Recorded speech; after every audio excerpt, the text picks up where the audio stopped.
بين يدي رحمته وأنزلنا من السماء ماء طهورا. Bismillahirrahmanirrahim. Alhamdulillahirrabbilalamin. Wassalatu wassalamu ala asyrafil anbiya'i wal mursalin nabiyyina Muhammadin wa ala alihi wa ashabihi ajma'in. Allahumma alimna ma jahilna anfa'na bima 'allamtana warzuqna ilman nafi'an ya rabbal alamin. Rabbi shrah li sadri wa yassir li amri wahlul 'uqdatan min lisani yafqahu qawli thumma ma ba'd. Uhayyikum jami'an bitahiyatil Islam. Assalamualaikum warahmatullahi wabarakatuh. Alhamdulillah, para ikhwan dan akhwat sekalian, pemirsa Masjid TV, media dakwah untuk Islam yang rahmatan lil alamin. Ikhwan dan akhwat sekalian, insya Allah kali ini kita akan membahas seputar darah yang keluar dari tubuh, apakah ia membatalkan wudhu atau tidak. Nah, sebelumnya saya pernah membahas tentang darah istihadah yang keluar dari kemaluan wanita, apakah membatalkan wudhu? Nah, pembahasan seputar istihadah dalam kitab-kitab fikih biasanya dimasukkan ke dalam bab hukum sesuatu yang keluar dari dua lubang, alias kemaluan dan dubur.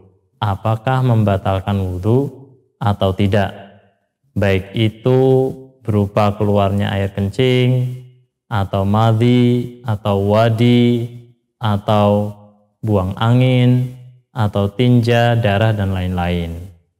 Sebenarnya sih bila dikaitkan dengan wudhu, judul yang tepat untuk bab tersebut bukanlah hukum sesuatu yang keluar dari dua lubang, apakah membatalkan wudhu atau tidak, tetapi judul yang tepat hukum keluarnya sesuatu.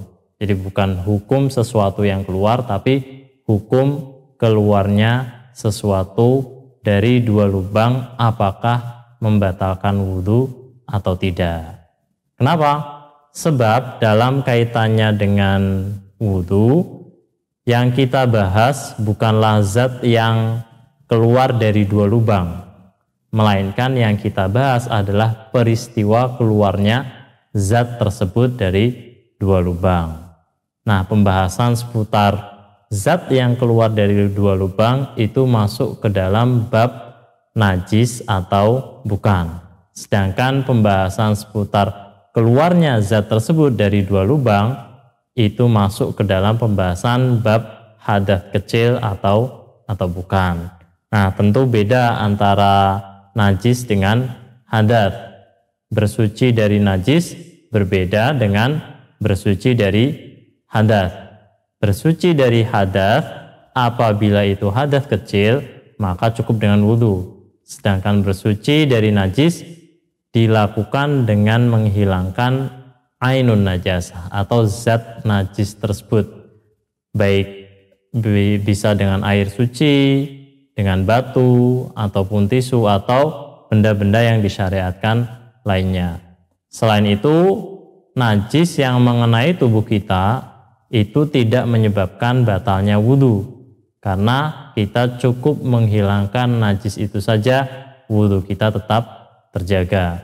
Tapi beda halnya bila tubuh kita mengalami hadas, maka cara bersucinya adalah dengan wudhu bila hadas kecil, atau dengan mandi besar bila hadas besar. Nah, kalau tadi saya bicara tentang keluarnya sesuatu dari dua lubang, yaitu kemaluan dan dubur, kali ini kita akan membahas keluarnya sesuatu selain dari dua lubang. Kalau saya bicara soal sesuatu, itu bisa berupa darah, nanah, ludah, atau muntahan, atau bahkan dalam bab-bab fikih juga dibahas tentang kawat atau paku yang keluar dari dalam tubuh. Itu juga dibahas dalam pembahasan fikih.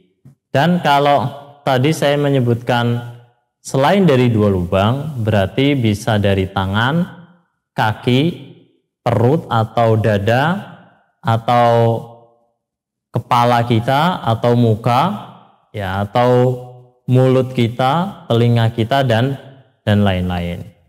Tapi waktu yang singkat kita kali ini, kita tidak akan membahas semuanya secara detail.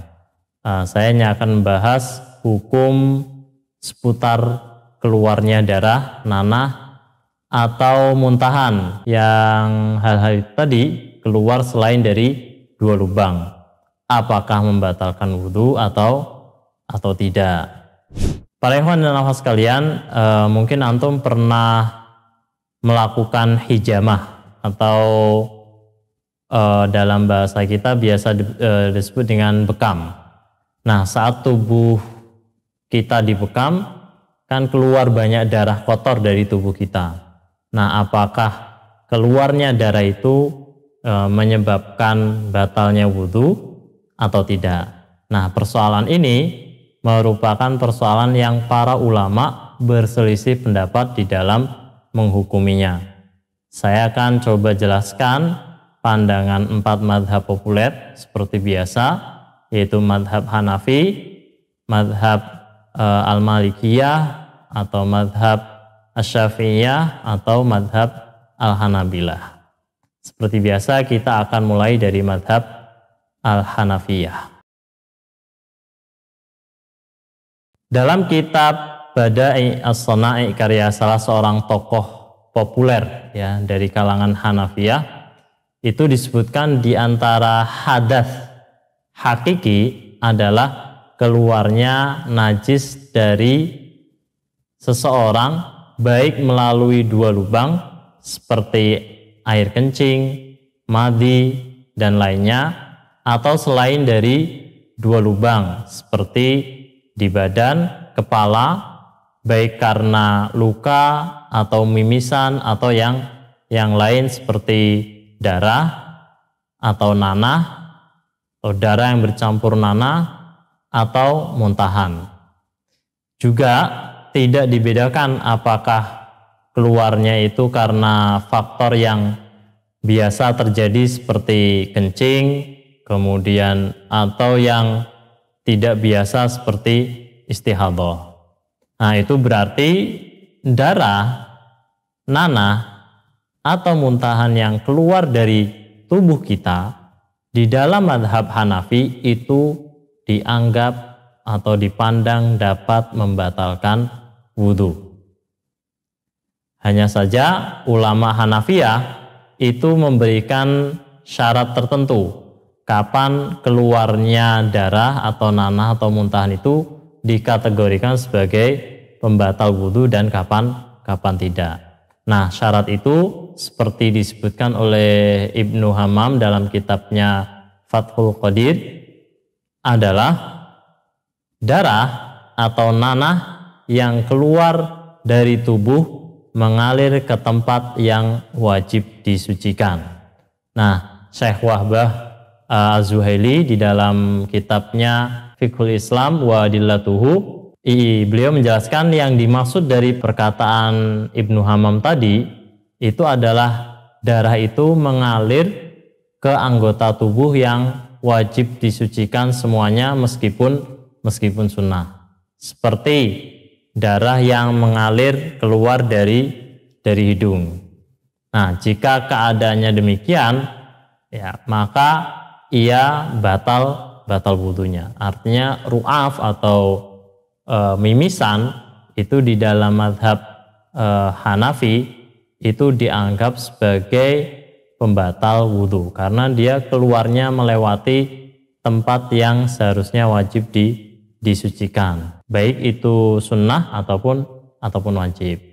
Dan kalau begitu sebaliknya, wudhu seseorang itu tidak batal bila darah yang keluar itu hanya setetes atau 2 tetes. Nah, hujah yang digunakan oleh mazhab Hanafi adalah hadis Rasulullah SAW yang diriwayatkan oleh Daruqutni dari Tamim Ad-Dari, di mana Rasulullah SAW bersabda, al-wudu'u likulli damin sa'il atau al-wudu'u min kulli damin sa'il atau kama qala sallallahu alaihi wasallam, yang artinya hendaklah wudu itu dilakukan bagi setiap darah yang mengalir.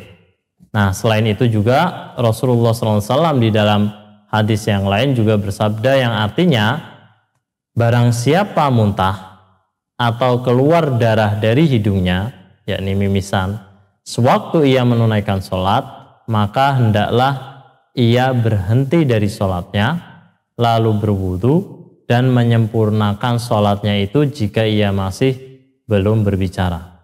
Hadis ini diriwayatkan oleh Ibnu Majah dari Aisyah radhiyallahu anha. Nah, sekarang kita ke madhab Malikiyah dan Asy-Syafi'iyah. Para ikhwan dan akhwat sekalian, dalam madhab Al-Malikiyah dan Asy-Syafi'iyah, keluarnya darah, nanah atau muntahan selain dari kemaluan dan dubur itu dipandang tidak membatalkan wudu. Demikian seperti dijelaskan secara implisit di dalam kitab-kitab madhab Al-Malikiyah seperti Hasyiyah Ad-Dasuki, kemudian juga Al-Qawanin Al-Fiqhiyah. Nah, begitu juga di dalam kitab-kitab ulama Asy-Syafi'iyah seperti Al-karya Al-Imam Asy-Syafi'i atau Al-Hawi, juga kitab Raudhah At-Thalibin. Nah, di antara yang dijadikan argumen atau dijadikan dalil dari pandangan ini, yaitu pandangan yang menyebutkan bahwa itu tidak membatalkan wudu, keluarnya darah nanah itu tidak membatalkan wudu, di antaranya adalah hadis Abi Hurairah yang diriwayatkan oleh Al-Imam Ahmad, bahwa Rasulullah Shallallahu Alaihi Wasallam bersabda, la wudu'a illa min sautin aurih, yang artinya tidak ada kewajiban berwudu kecuali disebabkan karena buang angin, yaitu keluarnya suara, atau aurih atau keluarnya angin. Hanya saja kalau kita perhatikan ikhwan dan akhwat sekalian, penggunaan hadis ini masih perlu ditinjau lebih dalam lagi, sebab pada hakikatnya hadis ini konteksnya adalah tentang orang yang ragu saat sholat, apakah ia buang angin atau tidak, sehingga Rasul pun menegaskan kepada orang itu agar siapa saja yang merasa ragu akan keadaan dirinya apakah buang angin atau tidak, maka ia harus meyakinkan diri dengan merasakan adanya angin yang keluar dari dubur atau suara yang ia dengar. Apabila tidak, maka dia harus tetap berada dalam keyakinannya ia tidak batal wudunya. Tapi selain dengan hadis ini, mereka juga mendasarkan pandangannya pada hadis lain yang cukup kuat dijadikan dasar, yakni hadis Anas bin Malik radhiyallahu an yang diriwayatkan oleh Ad-Daruqutni, yang menyebutkan bahwa Rasulullah Shallallahu Alaihi Wasallam suatu ketika pernah berbekam, lalu beliau sholat dan tidak berwudu lagi. Nah, kita tahu ya bahwa berbekam itu berarti mengeluarkan darah kotor dari tubuh kita, dan beliau Shallallahu Alaihi Wasallam menurut riwayat hadis itu tidak berwudu atau tidak berwudu dulu sebelum akhirnya beliau menunaikan sholat. Nah, ini menunjukkan bahwa keluarnya darah dari tubuh itu yang selain dari dua lubang itu tidak membatalkan wudu. Ada pula asar yang diriwayatkan oleh Imam Bukhari, di mana disebutkan di dalam riwayat itu seseorang bernama Bakar ibnu Abdillah Al-Muzani yang melihat ada luka di wajah as-sahabi al-jalil Abdullah ibnu Umar radhiyallahu an, yang luka itu mengeluarkan darah. Lalu Abdullah ibnu Umar itu pun memijit, seperti jerawat di wajah kita, memijitnya dengan dua jarinya sehingga keluar darah.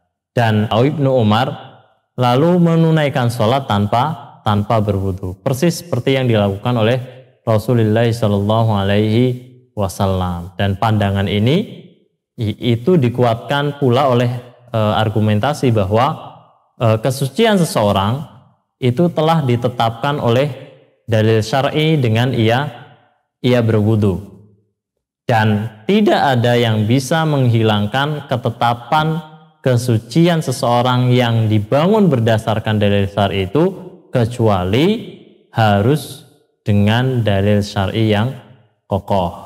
Maka saat kita berwudu, dalil telah mendasarkan keadaan kita dalam keadaan suci dengan wudu itu. Dan kalau kita batal, maka yang menyebabkan batal itu juga harus dibangun berdasarkan dalil yang syar'i. Dan di dalam mazhab ini ya tidak ada dalil yang kokoh yang bisa dijadikan pijakan bahwa keluarnya darah atau nanah itu membatalkan wudu. Sebaliknya yang ada adalah dalil yang menegaskan bahwa itu tidak membatalkan wudu. Dan argumen itu juga dikuatkan bahwa hukum asal kesucian seseorang itu adalah tidak batal.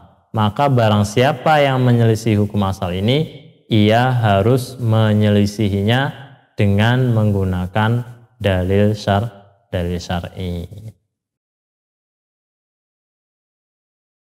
Nah, sekarang kita ke madhab yang terakhir, yaitu madhab Al-Hanabilah. Nah, para ikhwan dan akhwat sekalian, mirip dengan pandangan madhab Al-Hanafiyah, ulama Hanabilah mereka juga berpandangan darah atau nanah yang keluar dari tubuh itu membatalkan wudu.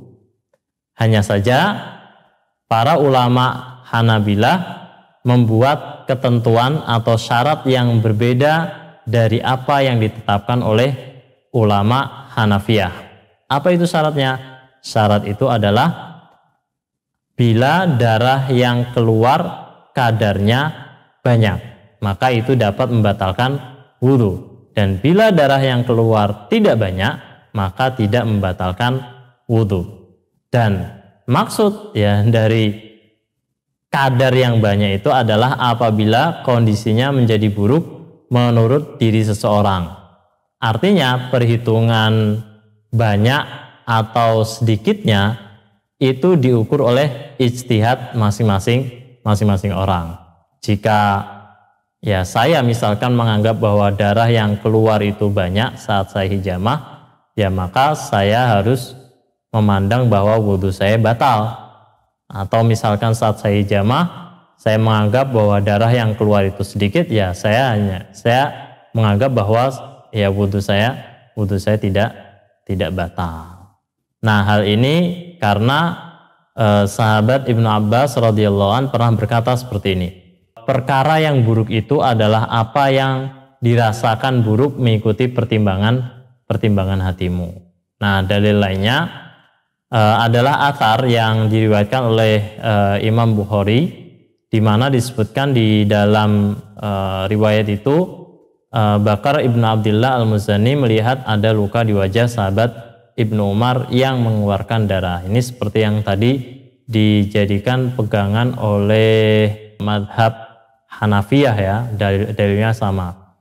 Lalu Ibnu Umar pun memijit luka itu ya dengan dua jarinya hingga keluar darah. Dan Ibnu Umar itu menunaikan sholat tanpa berwudu. Nah, dari athar ini kita memahami bahwa bila darah yang keluar itu sedikit, maka ia tidak najis. Nah, inilah para ikhwan dan akhwat sekalian yang Allah rahmati, pembahasan kita seputar najis yang keluar dari tubuh selain dari dua lubang seperti darah, nanah, ataupun muntahan, apakah itu membatalkan wudu atau tidak. Sekali lagi para ulama berbeda pandangan terkait hal ini. Semoga bisa diambil manfaatnya, menambah wawasan kita, pengayaan kita tentang ikhtilaf atau perbedaan pandangan di kalangan para ulama terkait hal ini. Barakallahu fikum.